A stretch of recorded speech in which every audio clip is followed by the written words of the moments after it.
So there's a lot of ways that we can improve our gimbal shots. But what if there was something we could do that would not only improve our shots, but also keep us from getting injuries? Let me share with you 3 quick and easy tips that I use myself when I shoot on a gimbal that will instantly improve your gimbal workflow. The first one kind of lays out the foundation of the other 2 and will make it much easier to work with in the long run. And then I have a secret little bonus tip that the pros are using that will set you apart from the competition. To improve our gimbal shots, we need a good working position because it's way too often that we find ourselves in this bend over position to get those low shots. But it's not healthy and it'll destroy your back in the long run. So in order to do this, we need to add an extension to the gimbal. And there's a couple ways we can do this. One is that you can add a monopod, and the other is that you can use a 30 centimeter carbon fiber extension.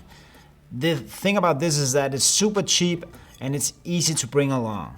So this is the one that I use and it lives in my camera bag. The other one is that you can add a side handle to the gimbal.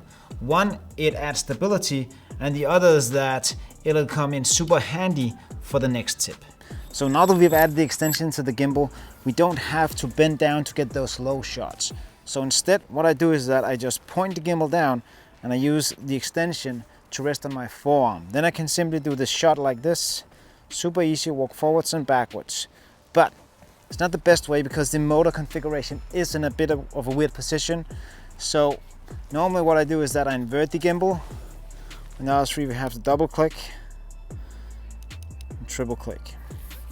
Then I can just extend this down and I can easily get a low shot like this. This is probably the best way to do it because I have a good upright position and I can just move the gimbal if I don't have to walk. So use the extension to get the low shot, then you won't get any injuries in your back.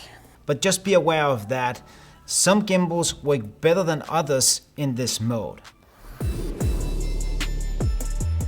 Most newer gimbals today has what's called vertical mode. Just like the RS3 here, you can see the gimbal inverts itself and it goes into vertical mode. But if your gimbal doesn't have this, there's a work around this, so they can use your gimbal in 360 barrel mode or vortex mode to shoot vertical. Let me show you how it looks when we shoot on a normal gimbal in portrait mode and where some of the injury points could be. So if we put it into portrait mode like this, you can see the wrist is spent and we have a trigger pointer right here. And when we hold it like this, there's a lot of weight out in front of the gimbal, which means that we're putting a lot of pressure on our backs. So to avoid this, we can again use the extension and the side handle to our advantage. But let me show how it looks when we shoot in 360 barrel roll mode. So we've now added the extensions to the gimbal, and the first thing I do is that I take it off and I put it in the back of the gimbal because I don't have a back handle on this gimbal. If you have this, you don't have to do it.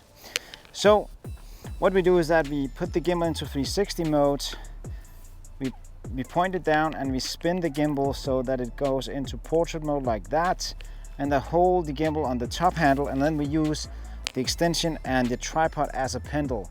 So now we don't have any pressure points and we don't put any stress on our back. So what we do when we want a portrait mode, we just heel toe, and you can get a nice portrait shot in a pinch. This is a super quick and easy way to capture vertical video without having to mount the camera vertical and rebalance the whole gimbal. But I will only recommend this if you shoot regular video and have to capture a couple of shots vertical.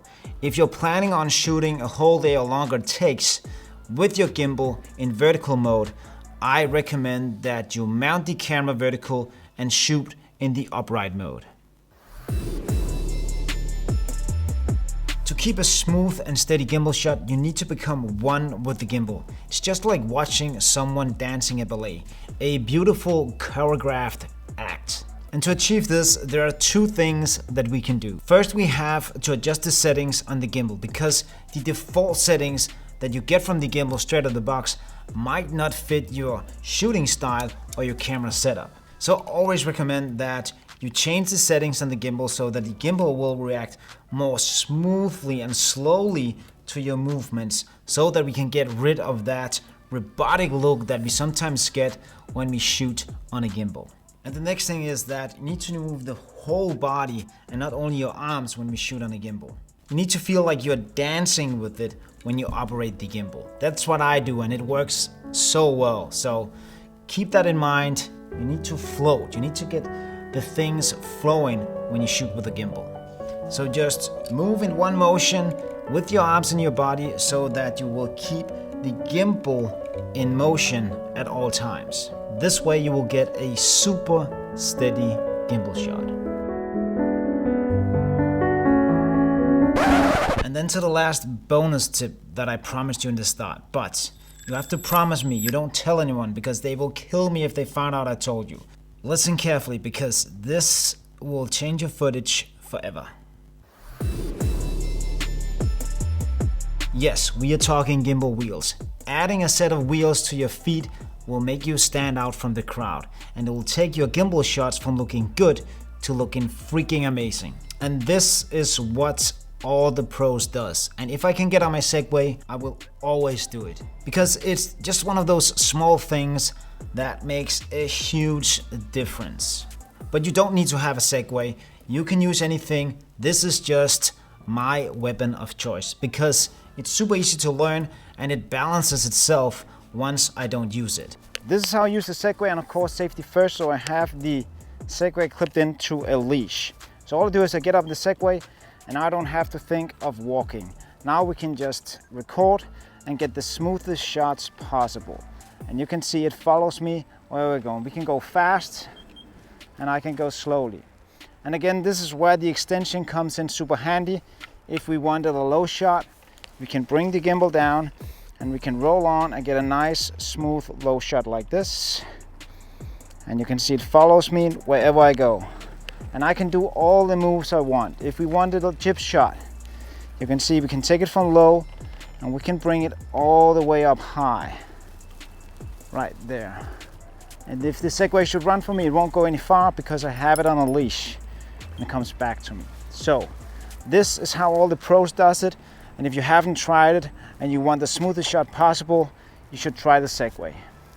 But it could be anything. It can be a skateboard, it can be roller skates, a one wheel, even a bike, as long as you take yourself from walking to being on a set of wheels, because it will take out that up and down motion we get when we shoot with the gimbal if we don't walk correctly. And if you're struggling with this, I recommend you go watch this video right here where I'll teach you exactly that.